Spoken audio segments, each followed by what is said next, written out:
국경 없는 범죄 사이버 공간에서 무너지는 신뢰. 제일 막 보이지 않는 전쟁의 시작. 전쟁은 항상 총성으로 시작하지 않습니다. 어떤 전쟁은 전화 한 통으로, 메시지 하나로, 클릭 한 번으로 시작됩니다. 그리고 그 전쟁의 최전선에는 군인이 아니라 평범한 시민이 서 있습니다. 먼저 구독과 좋아요, 댓글도 부탁드립니다. 2025년 세계는 하나의 사실을 뒤늦게 인정하기 시작했습니다. 사이버 범죄는 더 이상 범죄가 아니라 안보 문제다. 과거의 범죄는 국경을 가졌습니다. 경찰은 관할 구역이 있었고 범인은 도망칠 수 있는 거리에도 한계가 있었습니다. 그러나 디지털 시대의 범죄는 그 모든 조건을 무력화했습니다. 범인은 동남아의 한 도시에서 버튼을 누르고 서버는 유럽 어딘가에 있으며 피해자는 서울의 평범한 가정에서 전화를 받습니다. 국경은 아무 의미가 없습니다. 2025년 말 전 세계 사이버 범죄 피해액은 연간 수백조 원 규모로 추산됩니다. 그러나 이 숫자는 실제 피해를 완전히 설명하지 못합니다. 왜냐하면 돈보다 더 큰 것이 사라지고 있기 때문입니다. 신뢰.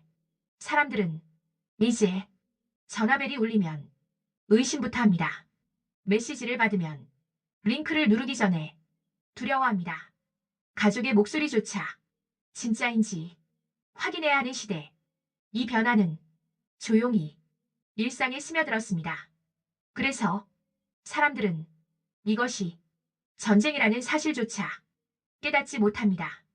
2025년 12월 태국 방콕에서 이상한 장면이 연출됐습니다. 서로 정치 체제도 다르고 외교 관계도 매끄럽지 않은 국가들이 한자리에 모였습니다. 의제는 단 하나였습니다. 온라인 사기와 사이버 범죄. 이 회의는 군사 동맹도 무역 협정도 아니었습니다. 그러나 그 어떤 군사 회의보다 절박했습니다. 왜냐하면 이 범죄는 모든 나라를 동시에 공격하고 있었기 때문입니다. 사이버 범죄는 가난한 나라만 노리지 않습니다. 부유한 나라일수록 디지털 의존도가 높고 그만큼 공격 표면도 넓습니다. 이 전쟁에서 강한 국가는 존재하지 않습니다. 있는 것은 덜 준비된 국가와 조금 더 준비된 국가뿐입니다. 특히 인공지능의 등장은 이 전쟁의 양상을 완전히 바꿔놓았습니다. 범죄자는 이제 목소리를 복제하고 얼굴을 조작하며 문장을 자동으로 생성합니다. 피해자는 낯선 사람에게 속는 것이 아닙니다. 가장 익숙한 사람에게 속고 있습니다. 이 지점에서 사이버 범죄는 단순한 사기나 경제 범죄를 넘어섭니다. 그것은 사회적 관계를 붕괴시키는 범죄입니다. 신뢰가 무너지면 사회는 느려집니다. 거래는 복잡해지고 소통은 경직되며 협력은 비용이 됩니다. 국가가 아무리 강력한 군대를 보유하고 있어도 이 신뢰 붕괴를 막지 못하면 사회는 안전하지 않습니다. 그래서 2025년의 안보는 다르게 정의됩니다. 국경을 지키는 능력보다 일상을 지키는 능력. 이 다큐는 이 새로운 전쟁을 추적합니다. 총성이 없는 전쟁, 선언도 없는 전쟁, 그러나 매일 수많은 패자를 만들어내는 전쟁. 이 전쟁은 이미 시작되었습니다.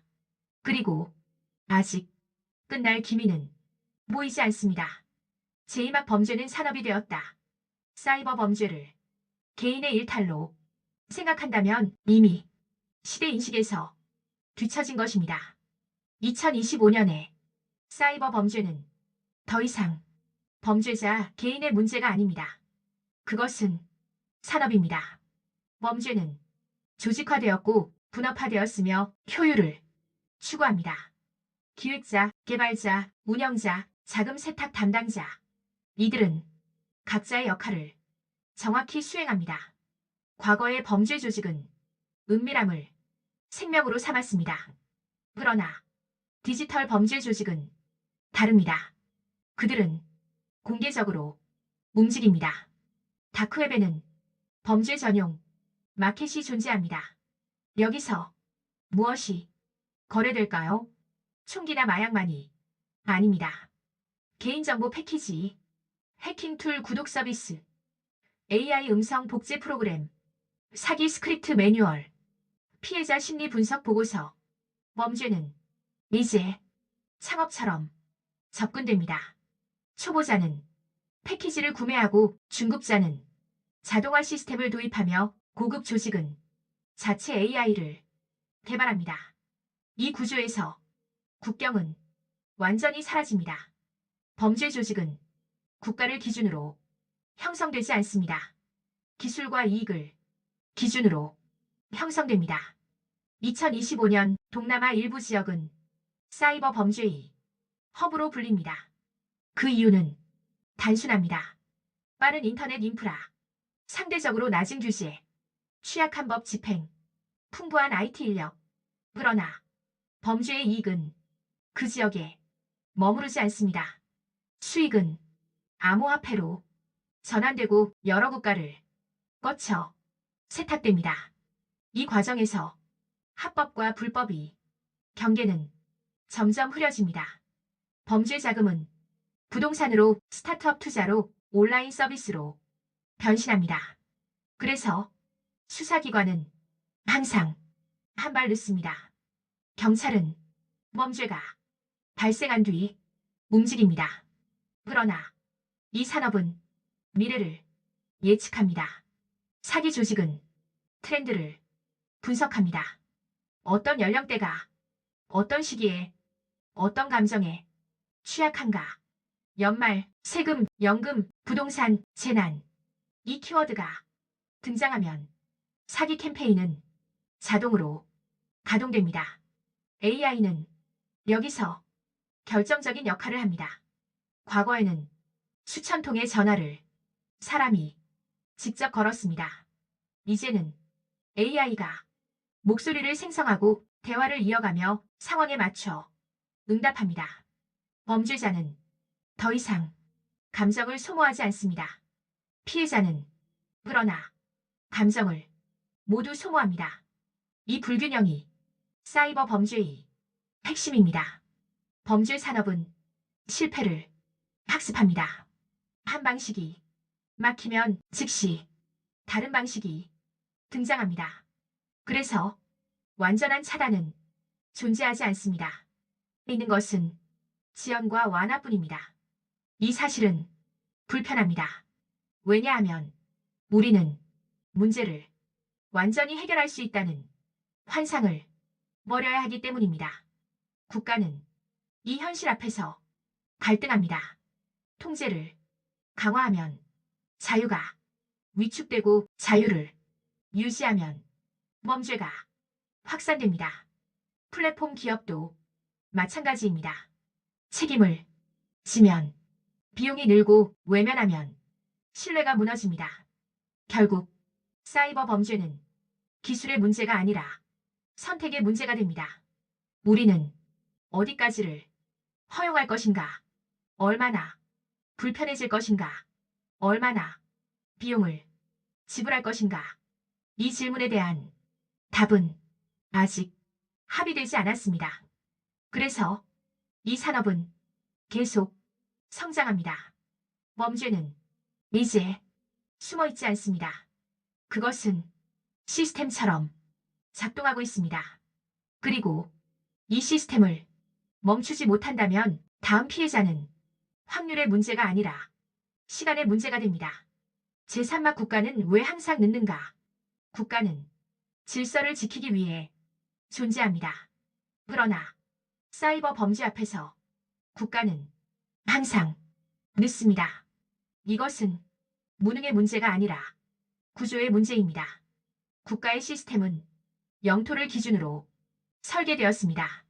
법률은 국경 안에서 유효하고 경찰은 관할을 벗어나지 못하며 사법권은 국가 주권에 묶여 있습니다. 그러나 사이버 범죄는 이 모든 전제를 무너뜨립니다. 범죄는 국경을 넘고 서버는 다른 대륙에 있으며 자금은 순식간에 사라집니다. 국가가 움직이기 전에 범죄는 이미 다음 단계로 이동합니다. 수사기관은 증거를 확보해야 하고 영장은 발부되어야 하며 국제공조는 외교 절차를 거쳐야 합니다. 이 과정은 필수적이지만 느립니다. 반면 범죄 조직은 회의를 하지 않습니다. 결제를 기다리지도 않습니다. 알고리즘은 즉시 결정합니다. 그래서 사이버 범죄와의 싸움은 처음부터 비대칭입니다. 2025년 많은 국가들이 사이버 안보를 국가 안보의 핵심으로 선언했습니다. 전담 부서를 만들고 예산을 늘리고 법률을 정비했습니다. 그러나 현실은 기대만큼 바뀌지 않았습니다. 그 이유는 단순합니다. 국가는 사건을 처리하지만 범죄는 구조를 활용하기 때문입니다. 사이버 범죄는 단일 사건이 아닙니다. 그것은 플랫폼의 구조, 경제의 흐름, 사회의 취약점을 동시에 공략합니다. 예를 들어 한 나라가 보이스피싱을 강력하게 단속하면 범죄는 다른 형태로 변신합니다. 메시지 사기, 가짜 투자, 딥페이크 영상, 법이 따라잡는 순간 범죄는 이미 다음 기술을 사용하고 있습니다. 국가는 항상 과거의 범죄와 싸웁니다. 범죄는 항상 미래를 사용합니다. 이 간극은 점점 멀어집니다. 국제공조는 해결책처럼 보입니다. 실제로 많은 협약과 공동수사팀이 만들어졌습니다. 그러나 국제공조 역시 완벽하지 않습니다. 국가마다 법 체계가 다르고 범죄의 정의도 다르며 우선순위도 다릅니다. 어떤 나라에선 사이버 범죄가 중대 범죄지만 어떤 나라에선 부차적 범죄입니다. 이 차이는 범죄 조직에게 기회가 됩니다. 그들은 가장 느슨한 고리를 찾아 그곳에 자리를 잡습니다. 이 과정에서 국가는 또 다른 딜레마에 빠집니다. 강력한 감시는 프라이버시를 침해하고 약한 감시는 범죄를 확산시킵니다. 국민은 두 가지를 동시에 요구합니다. 안전해달라. 그러나 감시받고 싶지는 않다. 이 요구는 정당합니다. 그러나 현실에서는 충돌합니다. 그래서 국가의 대응은 늘 불완전합니다. 플랫폼 기업은 이 공백을 메우는 존재로 떠오릅니다. 그들은 데이터를 가지고 있고 기술을 이해하며 실시간 대응이 가능합니다. 그러나 플랫폼은 국가가 아닙니다. 그들의 목표는 공익이 아니라 지속 가능성 그리고 수익입니다. 국가는 플랫폼에 책임을 요구하고 플랫폼은 규제 완화를 요구합니다. 이 줄다리기 속에서 범죄는 계속 진화합니다. 그래서 2025년의 현실은 냉정합니다. 사이버 범죄는 완전히 막을 수 없다. 이 말은 패배 선언이 아닙니다. 전략 수정의 출발점입니다. 국가는 모든 범죄를 막으려는 대신 피해를 최소화하는 방향으로 전환해야 합니다. 예방, 교육, 회복 이 세 가지가 중요해집니다. 피해자가 혼자가 아니라는 신호를 주고 사회가 빠르게 복구될 수 있도록 돕는 것. 이것이 국가가 지금 할 수 있는 최선입니다. 국가는 전능하지 않습니다. 그러나 포기해서도 안 됩니다. 이 싸움은 승패의 문제가 아니라 지속의 문제이기 때문입니다. 제3학 개인은 어떻게 전장이 되었는가? 이 전쟁에서 가장 먼저 그리고 가장 많이 다치는 존재는 국가도 기업도 아닙니다. 개인입니다. 사이버 범죄의 특징은 무작위처럼 보이지만 결코 무작위가 아니라는 점입니다. 범죄는 항상 가장 약한 고리를 찾습니다. 그 고리는 기술이 아니라 사람입니다. 2025년 사이버 범죄의 주요 타깃은 더 이상 특정 연령대나 계층에 국한되지 않습니다.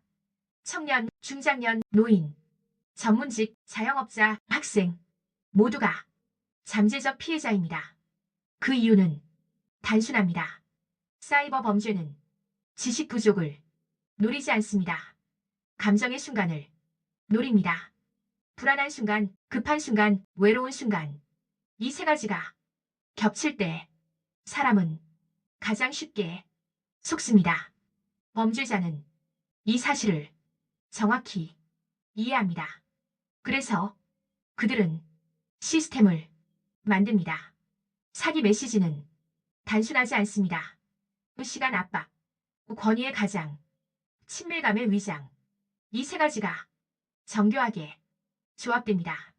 지금 처리하지 않으면 문제가 커집니다. 가족분 맞으시죠? 이건 당신만 아는 기회입니다. 이 문장들은 사실을 전달하지 않습니다. 감정을 조작합니다.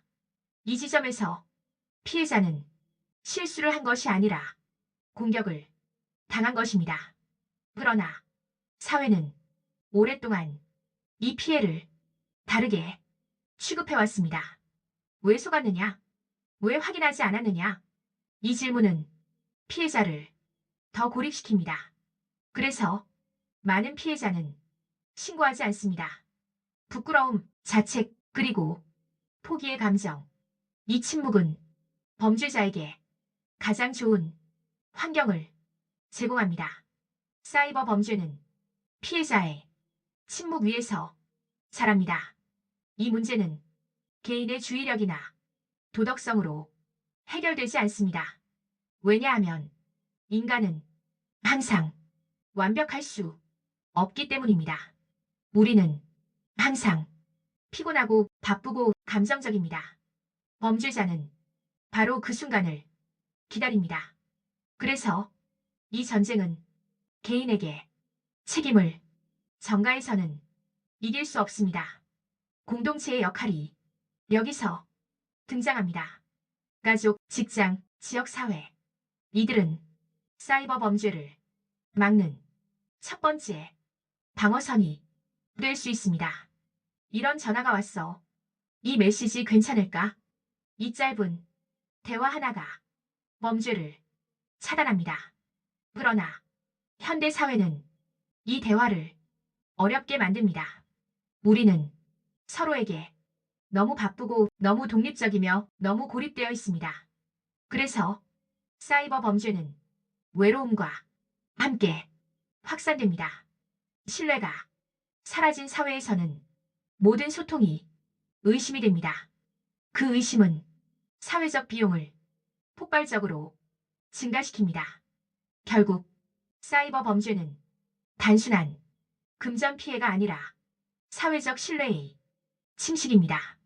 신뢰를 회복하지 않으면 어떤 기술도 이 문제를 해결하지 못합니다. 교육은 여기서 중요해집니다. 그러나 교육은 조심하라는 경고로 끝나서는 안 됩니다. 교육은 공격의 구조를 이해하게 하고 실수를 부끄러움이 아니라 경험으로 인식하게 해야 합니다.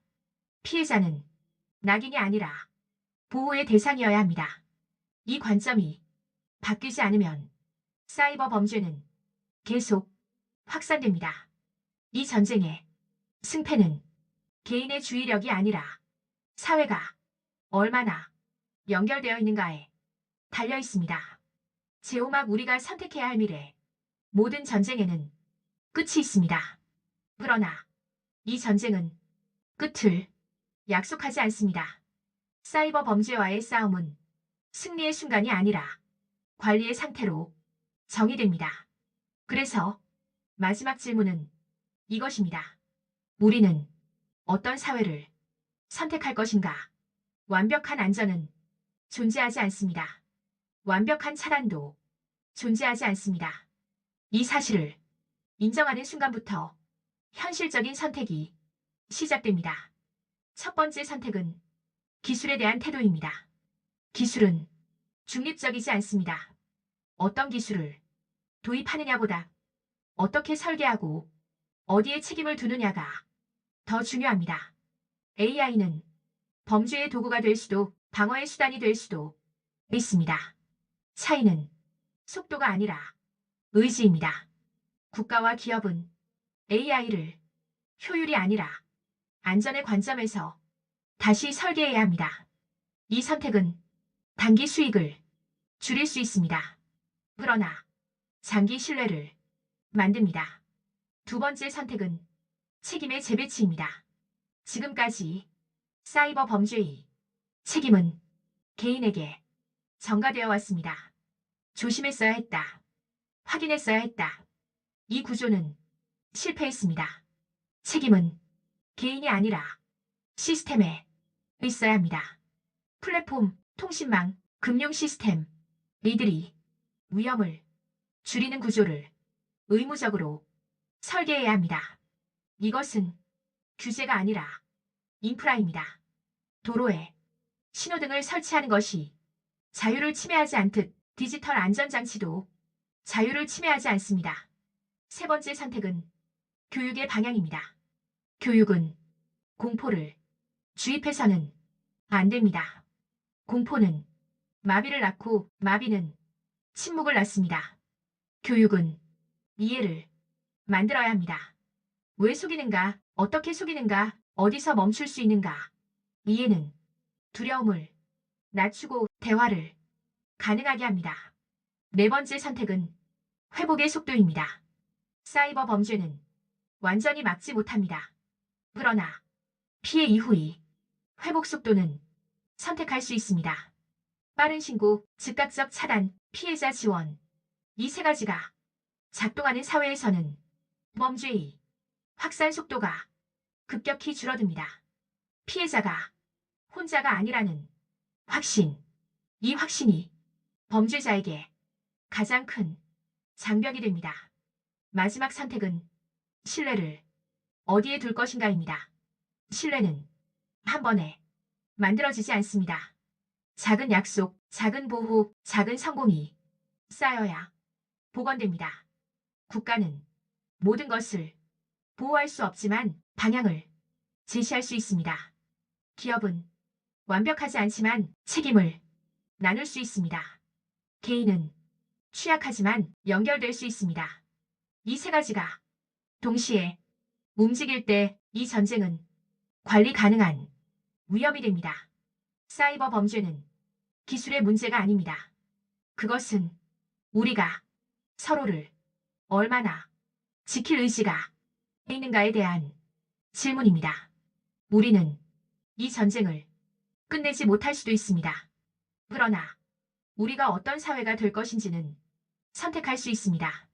이 다큐는 해결책을 약속하지 않습니다. 대신 하나의 방향을 제안합니다. 신뢰는 포기할 대상이 아니라 다시 설계할 대상이라는 것. 지금 이 순간에도 누군가는 속고 있고 누군가는 막고 있으며 누군가는 회복하고 있습니다. 우리는 그 사이에서 선택합니다. 구독과 좋아요, 댓글도 부탁드립니다. 함께 기록하고 함께 생각하고 싶습니다.